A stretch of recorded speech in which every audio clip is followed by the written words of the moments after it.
Hi, Ali Akbarian from Mobility Engineering, your resident road safety expert and general manager, back again for another episode of Q&A. Thank you very much for tuning in. Remember a couple of things, hit that subscribe button down there, subscribe to our channel, and we'll be bringing you more and more of this content as the days goes on.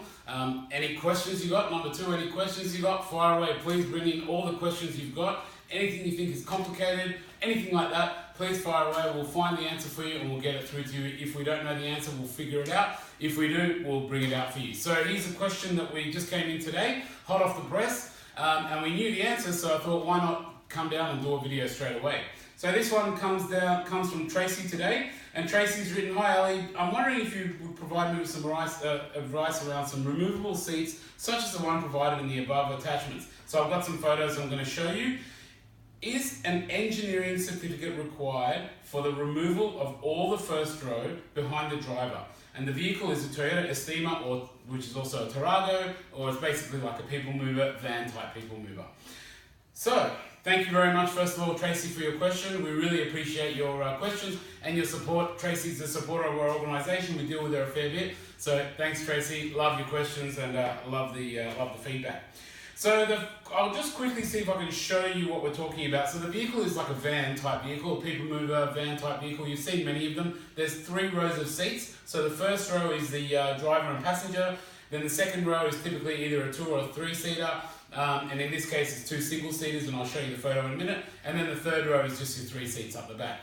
We're not talking about like a 4-wheel drive or a wagon with the little seats in the back. We're talking like a proper van, like a Toyota Tarago or a Toyota Hiace or something like that, Kia Carnival, something like that, where you've got all the seats in 3 rows. So to give you a little bit of a picture, and I don't know how well this will show up in this video here, but you can see here the little picture there. We've got the little rear row of seats, and we've got a single seat there. And then to show you the front rows, the front 2 seats, we've got a picture there of the front 2 seats as well. So what Tracey's asking is, what do we do if we remove these seats? Now, Tracey, I just wanted to give you a couple of bits of insight to that and a bit of feedback to that, and then I wish you'd be all good. So the first little thing I wanted to talk about here was, you've written here that they're removable seats. So if they are removable, which means from factory you can actually take them in and out, and there are a few cars that can do this. Off the top of my head, I know, for example, Chrysler Voyager, and also, the Kia Carnival that we mentioned before. So you click the seats in and out, and the idea behind it is you can turn it into like a big van or a bigger station wagon and give you a bit of flexibility for your family. You might want to put a surfboard in or something like that, right? So the idea behind that is you can click them in and out. Now, if you are talking about clicking them in and out and you're not actually unbolting anything, you're all doing it by hand, in that case, it's not a permanent removal. What it is, it's being used as the vehicle was designed. So in that case, you don't really need to do anything. You just click them out and you do whatever you need to be doing. And it might be a month, it might be 2 months, it might be 3 months, it might be a couple of years. But it's not actually changing it from its original configuration. All you're doing is you're just pulling a few seats out by hand, and you're using the vehicle as it was designed, because it was designed to pull the seats in and out and be flexible like that. So if it's that sort of thing, if it's removable, then that's the case. But the other thing I wanted to mention, if it's not removable, because the thing is that I'm actually pretty familiar with this vehicle, the Toyota Estima, and also the Toyota Taragos.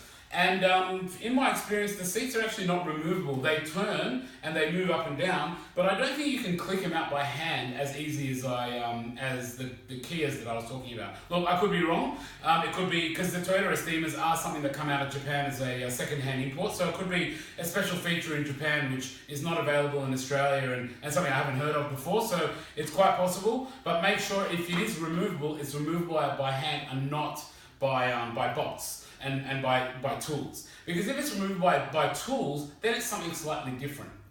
And this is where it gets a little bit more complicated, and hopefully I'll provide you guys with a few little bits and pieces of info that might help you to determine the answer. And if you can't find the answer, I'll let you know what you need to do and who you need to see. So if you're unbolting the seat, so let's say you're just taking a row of seats out or taking one seat out. The way it works with whether or not you need to certify that change, so first of all, if you are unbolting a seat, there is 2 things that need to happen. The one most important thing is you must notify the registering authority. So in New South Wales, you've got the Roads and Maritime Services. Queensland, you've got Queensland Transport. Victoria, you've got Vic Roads. South Australia, you've got SA Transport and so on and so forth. So in these states, and wherever you are, when you remove the seat, you need to notify your authority so then they can update the registration details. And they will update the registration details on your rego paper, and they'll write, let's say it used to say 5 seats, and you've taken 2 seats out, now it's a 3-seater, so they'll just update it to a 3-seater. However, it gets a bit complicated because it just depends on what happens to the vehicle when you take the seats out. So in this vehicle here, I don't think that anything will happen to it. Now when I say does anything happen, if I took all the seats out and I was ended up with 2 seats in the back, no seats in the back and 2 seats in the front. So I had an original people mover van and I removed all the seats out of the back and all I was left was the front seats and I had to unbolt all the seats in the back. Then that would change that vehicle to a panel van, because a panel van is a van with a couple of seats up the front and no seats in the back. So that's like a load carrying vehicle. So that seat would change in classification to a panel van, and that's when you need to get it certified by an engineering certifier or vehicle certifier to make sure that all the rules and regulations for panel vans are still in place for this vehicle, because it's changed. Now, if you only remove 1 or 2 seats, it might not actually flip into a panel van. In this case, I don't think it will, because you've still got a few seats up the back, so it just becomes like a big wagon with lots of space, but you still need to update the records. And when you go to update the records, that's when you'll find out ultimately whether or not you need an engineer certificate. So each situation is slightly different, each vehicle is different. So when you're not sure, so in this case, me personally, I can't tell you 100% because I need a lot more information to tell you 100%. I'll need some rego details, I'll need a weight ticket, there's a whole bunch of things you need to do, right?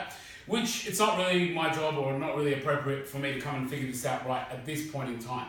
The way you would do this is you'd take the seats out, then you'd go to your local authorised inspection station, which is what we call them in New South Wales, or we call them a blue sit station. In other states they call them roadworthies. Basically it's the organisations that typically do roadworthies, but they do the high level roadworthies, like your unregistered vehicle roadworthies.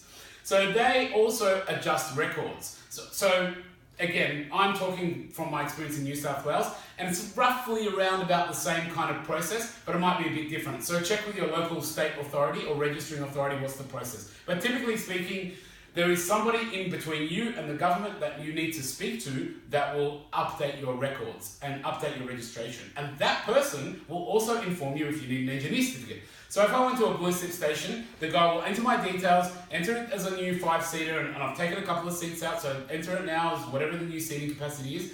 And then it will tell him, okay, has this thing got an engineer certificate? He will write no, because he didn't get an engineer certificate. Then the computer will tell him, look, this thing, because of the change in seating, it needs an engineer certificate. So then that's the final check.